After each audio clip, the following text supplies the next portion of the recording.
sou motorista há muitos anos, quase toda a minha vida. Tenho 43 anos e, para mim, essa profissão é muito especial. Ela não só tem sido o sustento da minha família por muitos anos, mas também me proporcionou grandes amigos que conheci nas estradas. No entanto, essa profissão tem seu lado sombrio, pois não é segredo que é muito perigoso para os motoristas viajarem pelas estradas do Brasil. E isso não é tudo. Muitos dos meus amigos, assim como eu, já vivenciaram experiências muito estranhas, que não têm explicação lógica ou sensata. A história que vou contar é sobre uma dessas experiências, algo que aconteceu comigo há algum tempo e que até hoje permanece um mistério para mim e para as pessoas ao meu redor. Eu estava voltando de uma entrega, seguindo em direção à minha cidade. Já passava das 11 da noite. Eu dirigia por uma estrada muito tranquila, com pouco tráfego e muita escuridão. Estava ouvindo música quando, de repente, um amigo meu, que também é motorista, me chamou pelo rádio. Respondi e o cumprimentei com entusiasmo, surpreso por ele ter me chamado, já que achava que ele estava de férias. Ele me disse que de fato estava de férias, mas que seu caminhão havia quebrado em uma estrada de terra e ele não conseguia se comunicar com ninguém. Pediu minha ajuda e passou a localização exata para que eu pudesse calcular quanto tempo levaria para chegar até lá. Eu concordei em ajudá-lo e segui em direção ao local indicado. No entanto, algo começou a me incomodar. Ele me deu a localização com uma precisão surpreendente, o que me fez questionar o que ele estava fazendo exatamente naquele lugar. Além disso, a localização era em uma área muito remota, cercada pela escuridão. Comecei a me sentir nervoso, mas minha preocupação maior era com a segurança, dado o perigo que enfrentamos nas estradas. Tentei contatá-lo novamente pelo rádio para fazer mais perguntas, mas não obtive resposta. Continuei dirigindo até o local indicado. Quando cheguei, estava em uma estrada de terra cercada por vegetação, no meio do nada. Não havia luzes, cidades ou qualquer sinal de vida ao redor, apenas escuridão. Nesse momento, fiquei ainda mais nervoso, mas não imaginei que algo paranormal estivesse acontecendo. Meu medo estava mais voltado para possíveis perigos humanos. Enquanto tentava contatá-lo, percebi que o caminho estava desaparecendo e eu estava cercado apenas por terra. Foi então que percebi que algo estava errado. Liguei para o meu amigo, mas ele não respondeu. Tentei ligar para a esposa dele e ela atendeu. Preocupado, comecei a contar o que estava acontecendo, mas antes que eu terminasse, ela disse: "Espera, Roberto, o Manuel está aqui conosco. Ele não te disse que estávamos trazendo as crianças de férias?" Foi como se um balde de água fria tivesse sido jogado em mim. Meu coração disparou. A pessoa que me ligou imitou perfeitamente a voz do meu amigo Manuel e sabia o meu nome. A esposa dele estava preocupada, mas me garantiu que Manuel estava com eles e que não havia me ligado. A ligação foi interrompida e quando tentei ligar de novo, não havia sinal. Decidi sair daquele local o mais rápido possível. Quando virei o caminhão, vi várias silhuetas estranhas emergindo da escuridão em minha direção. Elas não pareciam humanas, tinham formas desumanas. Acelerei e elas começaram a correr na minha direção. Meu coração estava disparado e eu não conseguia ver o que estava acontecendo atrás de mim por causa da escuridão. O rádio ligou novamente e uma voz sinistra e grave, que eu nunca tinha ouvido antes, disse para eu não ir embora, que não me fariam mal. Eu desliguei imediatamente e continuei dirigindo. Finalmente, cheguei à estrada principal. Logo depois, meu celular tocou. Era Manuel, novamente, preocupado com o que havia acontecido. Eu disse a ele que estava bem e estava voltando para casa. Quando cheguei em casa, contei à minha esposa e aos meus colegas o que havia acontecido. E eles acreditaram em mim instantaneamente, pois também já haviam enfrentado o desconhecido nas estradas escuras. Nunca descobri quem imitou a voz do meu amigo e me levou para aquele lugar deserto. Não quero nem imaginar o que teria acontecido se eu não tivesse conseguido escapar a tempo. Acredito firmemente que, se não fosse por isso, eu não estaria aqui contando essa história.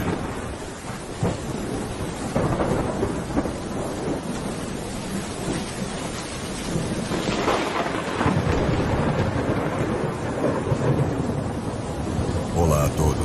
A história que estou prestes a contar aconteceu comigo há alguns anos, quando eu era motorista de caminhão nos Estados Unidos. Eu costumava viajar de estado em estado, o que eu realmente gostava, pois me permitia conhecer lugares onde nunca estive antes, muitos deles lindos.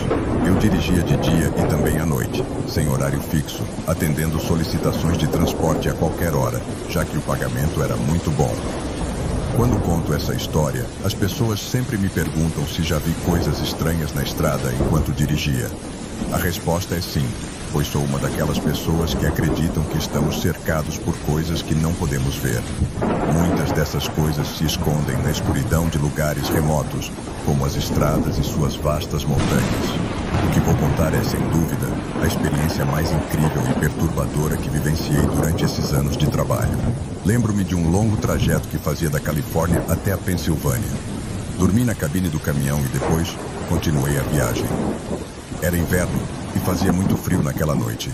Eram cerca de 3h30 da madrugada e eu estava procurando por uma estação de serviço ou algum restaurante que estivesse aberto 24 horas para comprar café e algo para comer. Finalmente, avistei algumas luzes à frente. Eram as luzes de um pequeno restaurante. Estacionei o meu caminhão do lado de fora e percebi que não havia outros carros estacionados, o que não me pareceu estranho, já que era tarde da noite. Entrei no restaurante esperando encontrar calor devido à calefação, mas estava tão frio lá dentro quanto do lado de fora. Decidi fazer o pedido para a viagem, já que não conseguiria comer confortavelmente ali com tanto frio, e preferi voltar ao aquecimento da minha cabine. Aqui é onde as coisas estranhas começaram. Quando entrei, notei que uma mesa estava ocupada por 2 homens que me olharam desde o primeiro momento em que pisei no local. Isso me deixou desconfortável, já que eles não pararam de me encarar. No entanto, não dei muita atenção e fui até o balcão para fazer o pedido. No balcão, havia uma senhora de cerca de 60 anos, com uma aparência inquietante, que também me encarava intensamente, sem desviar o olhar. A situação ficou ainda mais bizarra quando percebi que o cozinheiro na cozinha também me observava através da janela onde passava a comida. A música country tocava no ambiente, e eu me sentia cada vez mais desconfortável com a atenção exagerada que recebia. Fiz o meu pedido para a viagem, e a senhora me entregou um papel e uma caneta para anotar o que eu queria. Agradeci e preenchi o pedido, especificando que era para a viagem. Entreguei o papel de volta e pedi informações sobre o banheiro. Ela indicou o banheiro com um gesto da mão. Depois de usar o banheiro, lavei as mãos e o rosto para me acordar um pouco. Fiquei olhando o meu celular, um modelo antigo, para verificar se tinha mensagens da minha esposa. Quando saí do banheiro, algo inesperado aconteceu. O lugar estava escuro e em completo estado de abandono. As mesas estavam quebradas, as paredes prestes a desabar, e o balcão havia desaparecido, substituído por escombros e sujeira. Eu estava tremendo de medo e incapaz de entender o que estava acontecendo. Não conseguia acreditar no que via. Saí do local e fui surpreendido por uma viatura da polícia estacionando nas proximidades. Saí com as mãos para o alto, embora não estivesse sendo apontado por uma arma.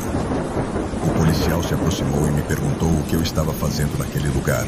Eu sabia que não podia contar a ele a verdade sobre o que tinha acontecido, pois ninguém acreditaria e poderia ser mal interpretado, ou pior, detido. Então, inventei uma desculpa, dizendo que precisava usar o banheiro com urgência e que, ao entrar, o restaurante estava em perfeito estado. O policial fez uma rápida revista em mim e no meu caminhão. Depois entrou no local com sua lanterna. Ele me pediu para esperar do lado de fora. Quando ele voltou, disse que me deixaria ir embora, mas que nunca mais entrasse em lugares abandonados para usar o banheiro. Ele recomendou que eu esperasse até encontrar uma estação de serviço. Agradeci e segui seu conselho. Entrei no meu caminhão, mas estava cheio de medo e tremendo, incapaz de entender o que havia acontecido. A situação era muito estranha. As pessoas no restaurante me olhavam de maneira perturbadora, mas quando voltei ao local, ele estava completamente abandonado, como se ninguém tivesse estado lá por anos. Perguntei ao policial sobre o restaurante e ele me contou que era um restaurante muito famoso nos anos 90, frequentado principalmente por caminhoneiros daquela estrada. No entanto, um dia, 2 homens armados entraram e mataram 12 pessoas no local. Depois desse terrível incidente, o restaurante fechou e nunca mais reabriu, deixando o local marcado pela tragédia. Fiquei chocado com a história que ele me contou e segui minha jornada. No entanto, a experiência me deixou com medo e um tremor que demorou a passar. Não conseguia parar de me perguntar por que isso aconteceu comigo, por que o restaurante estava iluminado quando passei por lá e o que queriam que eu visse. Infelizmente, essas perguntas permanecerão sem respostas, e a lembrança dessa experiência perturbadora permanecerá comigo. Eu preferia não ter sido eu a vivenciá-la.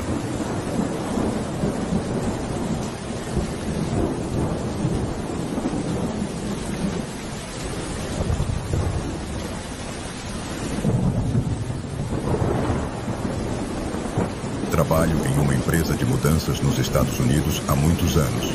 Meu trabalho envolve o transporte de móveis e pertences de clientes para suas novas casas. Faço viagens de cidade em cidade e, às vezes, até para outros estados. Meu nome é Felipe e a história que desejo compartilhar aconteceu em uma dessas viagens, enquanto eu transportava móveis e pertences de uma família que estava se mudando de Washington para o Colorado. Sabia que seria uma viagem longa, então me preparei e peguei a estrada. A noite caiu e eu estava em uma ligação com minha mãe, que me contava sobre alguns problemas que aconteceram em casa. De repente, ouvi algumas batidas na carroceria do caminhão, tão fortes que até minha mãe, ao telefone, perguntou o que estava acontecendo. Eu disse a ela que não sabia, mas que o som vinha da carroceria e que talvez algo tivesse caído. Disse que precisava desligar para verificar e estacionei em algum lugar para ver se estava tudo bem. Saí do caminhão e fui verificar a parte traseira com uma lanterna. Abri as portas e vi que tudo estava em ordem, mas decidi entrar na carroceria para uma inspeção mais detalhada. Mesmo que eu tivesse organizado tudo com meu colega antes de sair, queria ter certeza de que nenhum dos móveis dos clientes estava danificado. Caminhei até o fundo da carroceria, mas tudo parecia perfeito. No entanto, notei algo estranho. Uma caixa de papelão estava inclinada e muitos brinquedos estavam espalhados pelo chão. Isso me intrigou, pois todas as caixas estavam devidamente lacradas quando as carregamos. Era estranho que essa caixa estivesse aberta. Recolhi todos os brinquedos, guardei-os na caixa e a vedei novamente com a mesma fita adesiva. Deixei a caixa no chão para que não caísse novamente e segui em frente. Fechei as portas do caminhão e continuei a dirigir. Minutos depois, liguei para minha mãe novamente para informá-la de que estava tudo bem, pois sabia que ela estava preocupada. Continuamos conversando sobre os problemas em casa, mas de repente, ouvimos mais batidas na parte de trás do caminhão. Dessa vez, não foram apenas batidas, mas também ouvi uma voz cantarolando. Eu disse à minha mãe o que estava acontecendo, e ela me aconselhou a estacionar em um posto de gasolina bem iluminado e verificar a carroceria. Assim que encontrei uma estação de serviço, estacionei o caminhão, desliguei o telefone e entrei na carroceria para uma inspeção mais detalhada. Enquanto caminhava pelo lado de fora do caminhão, ainda conseguia ouvir a voz, que agora estava mais clara e próxima. Era a voz de uma criança pequena. Com um pouco de pressa, abri as portas da carroceria e perguntei se alguém estava lá, mas não obtive resposta. Continuei a caminhar até o fundo da carroceria. Embora houvesse alguma luz externa, ela não alcançava o fundo, então usei minha lanterna. Foi então que vi a mesma caixa de papelão inclinada e cheia de brinquedos espalhados. Recolhi os brinquedos mais uma vez, mas, enquanto fazia isso, as portas da carroceria se fecharam com força. Entrei em pânico e comecei a bater nas portas, tentando desesperadamente abri-las, mas não conseguia. Elas só podiam ser abertas por fora. Enquanto tentava abrir as portas, comecei a entrar em pânico e a bater com força. Nesse momento, ouvi uma risada de criança no fundo da carroceria. Continuei batendo nas portas, suando e perdendo o fôlego de tanto esforço. A voz da criança não parava de rir, e os brinquedos pareciam se mover por conta própria naquele lugar. Tive sorte, pois um policial estava passando e, ao escutar as batidas e meu desespero, veio averiguar. Ele abriu as portas do caminhão e me perguntou se eu estava bem. Contei a ele o que havia acontecido e ele entrou na loja de conveniência para verificar as câmeras de segurança. Para nossa surpresa, as câmeras mostravam as portas da carroceria se fechando sozinhas, o que era impossível, já que não havia vento naquela noite e as portas eram muito pesadas para fechar por conta própria. O policial ficou tão surpreso quanto eu e sugeriu que eu notificasse minha empresa sobre o incidente, pois talvez fosse necessário verificar ou substituir as portas do caminhão. Depois dessa investigação, partimos. Durante o resto da viagem, ainda ouvia ruídos na parte de trás do caminhão, mas não tive mais coragem de verificar o que estava acontecendo. Já estava assustado demais. Chegando ao destino, relatei o incidente à família que estava se mudando. Os brinquedos estavam espalhados pela carroceria do caminhão e eu precisava informar a situação. A senhora colocou a mão na boca, com os olhos cheios de lágrimas, e entrou apressada em sua nova casa. Naquele momento, eu não entendi a sua reação, mas o marido me explicou que a filha deles, Lily, havia falecido de uma doença terminal um mês antes.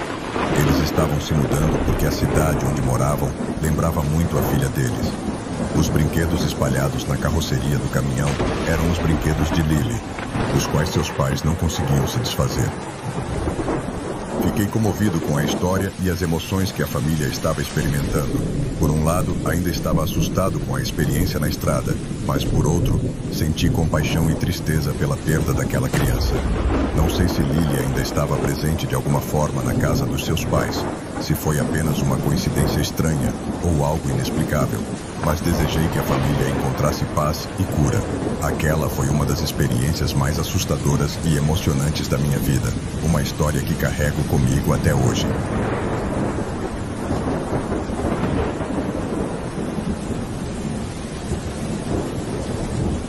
Olá, meus amigos e audiência do Terror na Escuridão. Essa história não é minha. Foi vivenciada pelo meu tio quando ele trabalhava como motorista de caminhão aqui no Brasil, no início dos anos 2000. Pedi permissão a ele para compartilhá-la com todos vocês, e ele concordou, desde que eu não revelasse seu nome verdadeiro. Portanto, vamos chamá-lo de José Luiz para essa história. Eu pedi permissão para compartilhar esse relato porque ele é muito perturbador e digno de ser contado. Meu tio nos contou essa história quando éramos mais jovens e a repetiu quando já estávamos crescidos. Em ambas as vezes, ela nos arrepiou profundamente. José Luiz estava fazendo uma entrega interestadual e um amigo o acompanhava para ajudar na descarga da mercadoria. Era de madrugada, embora ele não se lembre da hora exata. Enquanto dirigia e conversava com seu amigo, eles avistaram uma pessoa correndo em direção a eles no meio da estrada. Meu tio tentou frear o caminhão para não atropelar o homem, que vestia um jaleco azul com um logotipo, e estava no meio da estrada tentando fazê-los parar e pedindo ajuda. José Luiz abaixou o vidro e gritou para o homem, perguntando se ele estava louco, pois poderia tê-lo atropelado. O homem parecia ter uma expressão perdida, com olhos lacrimejantes, e continuava a implorar por ajuda, dizendo: "Ajude-me, por favor, a besta está vindo." Enquanto o amigo de José Luiz ligava para as autoridades, meu tio percebeu que o logotipo no jaleco do homem indicava que ele era de um hospital psiquiátrico nas proximidades. Eles comunicaram isso silenciosamente um ao outro para que o homem não ouvisse. O amigo de José Luiz falou com as autoridades, informando que um paciente havia fugido do hospital psiquiátrico e estava correndo pela estrada. Enquanto isso, José Luiz tentava acalmar o homem, dizendo que a polícia estava a caminho e que logo chegaria para ajudá-lo. No entanto, eles não podiam permitir que o homem subisse no caminhão, pois não era seguro colocar um desconhecido no veículo, especialmente alguém com problemas mentais. José Luiz insistiu para que o homem ficasse na beira da estrada, onde estaria seguro e fora do caminho de qualquer veículo que pudesse passar. Após garantirem que a polícia estava a caminho, eles continuaram sua viagem, pois tinham uma entrega a fazer e estavam com pressa. Mais tarde, durante a viagem, o amigo de José Luiz recebeu uma ligação da polícia informando que haviam encontrado o homem na mata. No entanto, ele estava em estado terrível, com os braços e pernas arrancados. Isso os levou de volta à cena para prestar depoimento às autoridades, que estavam confusas e preocupadas com o que poderia ter causado tais ferimentos ao homem. Os peritos não conseguiam entender o que poderia ter feito aquilo com o homem. já que a área não tinha animais selvagens perigosos. A região era composta apenas de fazendas com porcos, cavalos e ovelhas. Não havia predadores conhecidos. A polícia estava perplexa e os oficiais não conseguiram chegar a uma conclusão sobre o que teria causado aquela atrocidade. José Luiz e seu amigo foram liberados, mas o caso permaneceu sem solução. José Luiz carregou o peso da culpa por muito tempo, perguntando-se se poderia ter feito algo mais para ajudar o homem. No entanto, também penso no que faríamos no lugar dele. Não é seguro pegar um estranho à noite na estrada, especialmente alguém que acabou de fugir de um hospital psiquiátrico. A verdadeira questão que essa história nos deixa é: o que teria causado tais ferimentos a esse homem? Isso é algo que nunca saberemos, e é genuinamente assustador. Se você gostou dessa história e quer ouvir mais relatos como este, não se esqueça de se inscrever no canal e deixar a sua curtida. Seu apoio é muito importante para continuarmos trazendo mais conteúdo interessante. Até a próxima!